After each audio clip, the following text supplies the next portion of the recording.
There's a lot of anime that comes out every single year, like, a lot. In fact, a lot of industry experts say it's too much and the industry can't keep up with the demand. It's enough slack! While we sit in the oversaturation of the market and as the anime production cycle becomes more and more streamlined and monstrous, there are a lot of works of anime that you might have never heard about, forever lost to the constant production of slop.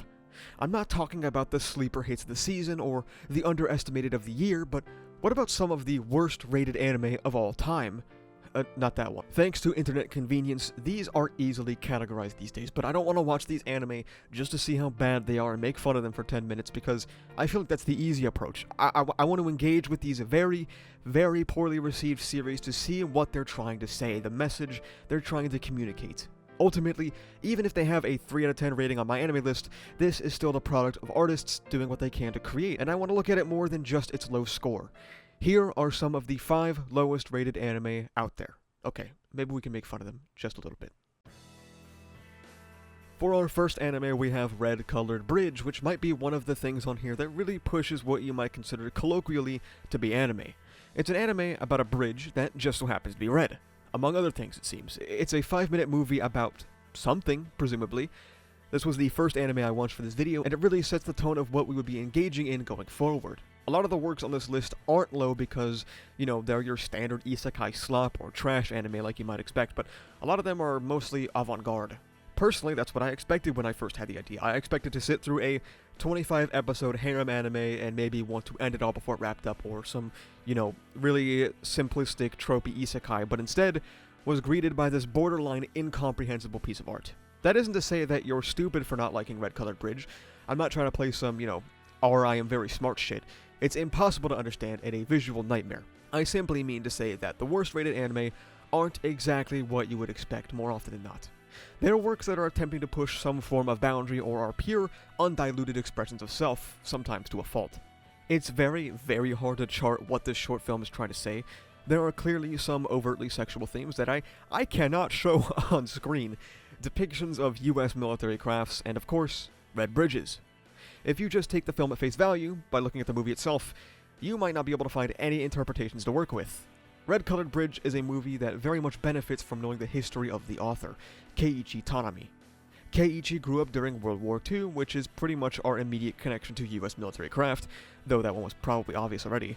During the war, his hometown was annihilated, and while the city sat in ruins, young Keiichi would be drawn to the arts, completely absorbed in them, so as to disregard the death and destruction around him. Post-World War II, he would spend a lot of his time in the theater, in particular, watching a ton of imported American movies as America occupied Japan. Seeing the life of Americans due to the big screen, or at least the one presented by Hollywood, Keiichi grew envious of American life, and as he watched more and more movies, he became engrossed in art and the theater. Quote, "I even seriously considered whether I could just live in that cozy darkness," end quote. Growing up, he became fascinated with moving imagery.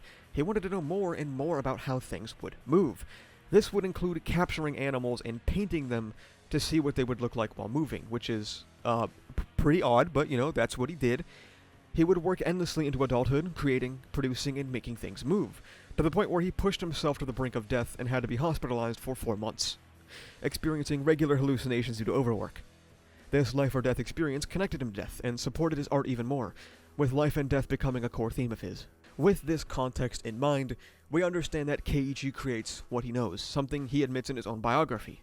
He grew up experiencing bloodshed, which he puts into his art. He grew up seeing sex on the big screen and exploitation in his country, which he put into his art. He faced his own near-death experience to cross the red bridge of fate.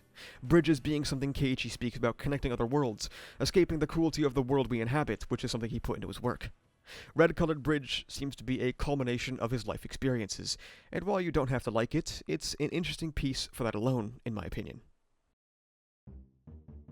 Surely there are no ongoing world events that made this anime feel especially relevant.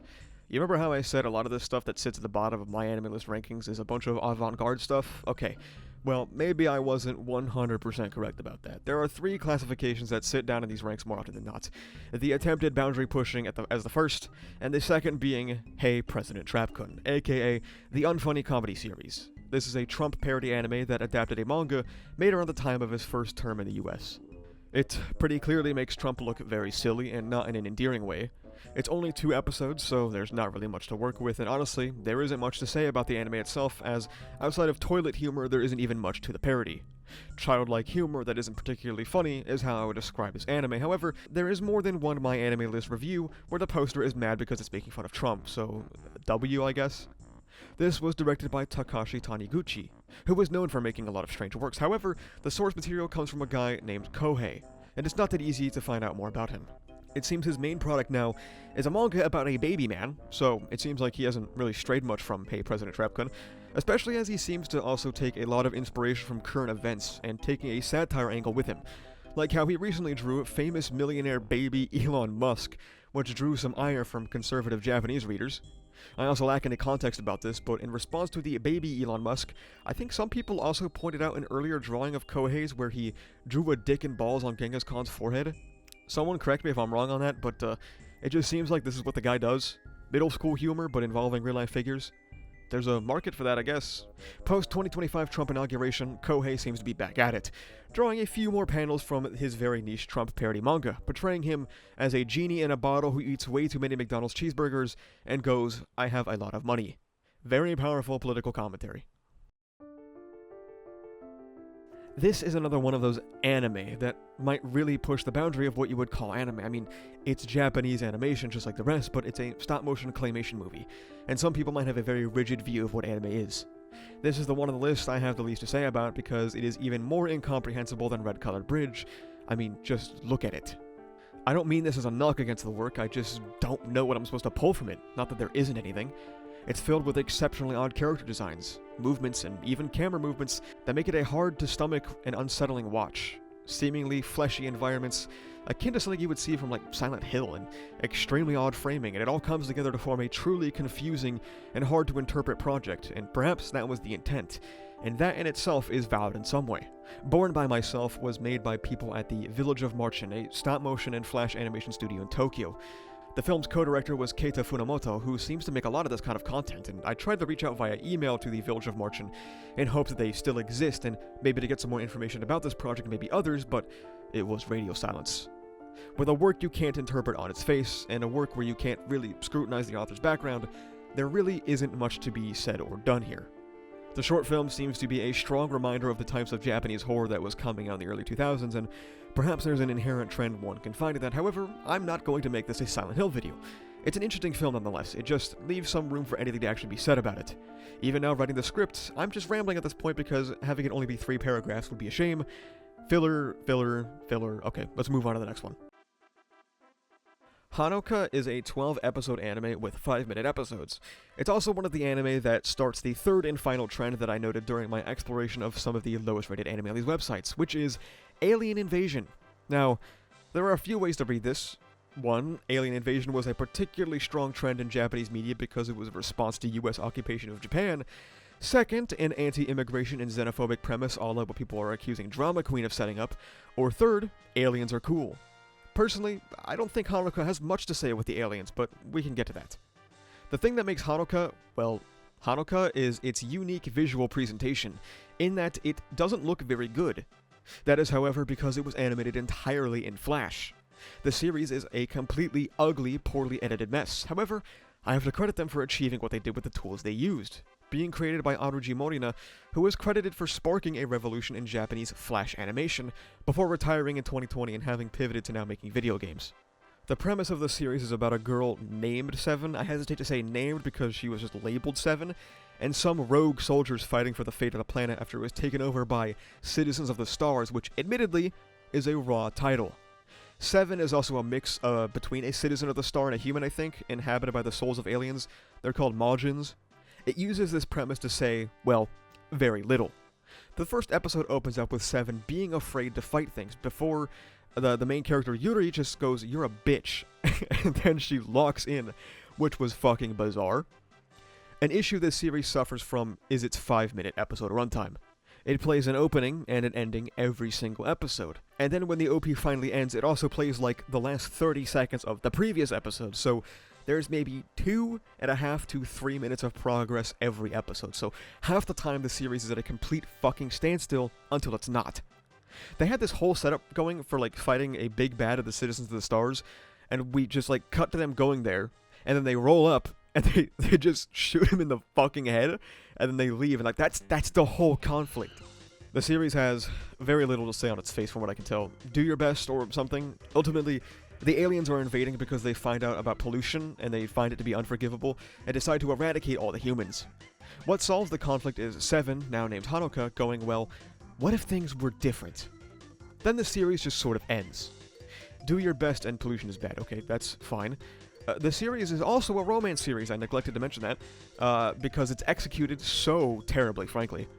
Yuri and Hanoka don't really have any dynamic, again, because of the 5-minute episodes. Unless you count when Yuri finds out that Hanoka has no name because of years of isolation and abuse, and goes, oh, that's so cute. That's psychotic! A poorly paced, silly-looking anime that has the full moon happen in the middle of the day when that can't happen. Truly the greatest sin this anime commits. I frankly could barely get through this anime, as it was terribly boring and uninteresting, and probably the most deserving of its rating so far. There is a director's cut version, but I did not find out about that until after I watched it, and to be frank, I was not watching this fucking anime again. I also tried to look into the history of the series, but it's largely lost to time, with only bits and pieces being recoverable thanks to Internet Archive, so that'll be it for Hanoka. So apparently, Pupa is considered one of the worst anime in history. I had never heard about it until this, and I mentioned it in a stream I did, and the whole chat was like, oh god, Pupa. I really had no clue anything about this anime's notoriety going in. It's a 12-episode series with 4-minute episodes, so of course, it just runs into the same issues that plagued Hanoka. However, Pupa is supposed to be some form of psychological horror, and when you have to play an opening, an ending, and sometimes recap what happened, there is never any time for any actual horror atmosphere to be established. Pupa follows two siblings who come from an abusive family, and then this epic dog comes around and completely takes over the sister Yume. However, Pupa also seems to be at odds with itself. Unless I'm misunderstanding the anime, because even though it's presented as Yume being affected by this dog creature, she was also apparently just born fucked up. Her brother, Utsutsu, develops the ability to regenerate, and Yume has to consume people, so, you know, she eats him, he regens, she eats him again, repeat. I understand what this anime is trying to do, or at least I think I do, and maybe it's just far better executed in the manga, but it is in fact a total flop here in this adaptation. I'm not really sure what decision-making goes into making a horror anime 4 minutes long per episode, nor am I really sure what decision-making goes into adapting a gory horror manga and feeling the need to censor everything that happens. Pupa, at least from what I understand of this anime, is trying to display a very fucked up incestuous relationship, using eating as a metaphor for a sexual relationship, and displaying it as something that comes at the cost of another. I don't think it really tries to portray it as a funny or sexy thing. It's grotesque, unnerving, and hard to watch. And if you look at it through this lens, episode 6 is just a sex episode, as the entire episode is Yume eating Utsutsu, and it's really fucking weird, intentionally so. She moans his name as she bites into him, and he screams in agony as awkward music is played over top, and that is the entire episode. Episode 7 dials this up by trying to create an incest spawn for the two. Besides that, it's quite hard to actually get what Pupa is trying to put out there, because it's a glorified clip show with haphazardly put together narrative ideas that don't connect to one another. I've heard as an adaptation it's an abject failure, people remarking how it only left in the climaxes of chapters and skipped the substance. Maybe this is reading too much into it, but it also reads as if it's trying to justify the abuse the kids went through by seemingly retroactively deciding that Yume was born a completely monstrous entity rather than just a kid. The fact this is even open to interpretation like this shows that maybe the execution of this adaptation was pretty much lacking. The anime was hard to watch, whether it be because I couldn't fucking see the screen with light bar censorship, or because it wasn't exactly an exciting watch. Pupa was not good, Hanoka was pretty bad, Born by Myself was an impossible to comprehend clusterfuck, Hey President Trap-Kun is a comedy series that fails to be funny, and Red Colored Bridge is an esoteric autobiography that encompasses the results of one's life, and to be honest, all of them were interesting to me in some way. I can't help but be interested in the cataloging of one's life through art, or viewing the absurd lens some people take to modern events, or seeing what crazy shit the human mind can truly concoct, or witnessing the fruits of people pushing software to the limits, or seeing a production clusterfuck try to do what it can with the limited resources it can use. And to be honest, I'm glad I did this, and I think honestly, it was good for my knowledge of anime as a medium. At the end of the day, all of these are still pieces of art, even if they aren't that good. If you like this video, I would love to do it again, so please let me know in the comments below if you want to see me tackle another of the 5 worst rated anime of all time, and who knows what'll happen for the second go around. Thank you so much for watching. If you like this video, make sure you subscribe for more. You can also check the description down below to become a member, which gives you benefits like early videos, membership badges, and cool custom emotes. You can join the Discord where we talk about ReZero, Kagurabachi, Jujutsu Kaisen, and all kind of stuff. Additionally, you can go to the channel store and pick up some awesome stickers made by our channel artist, so you can carry the power of Graphia with you on your water bottle. That's about it though. Thank you for watching. See ya.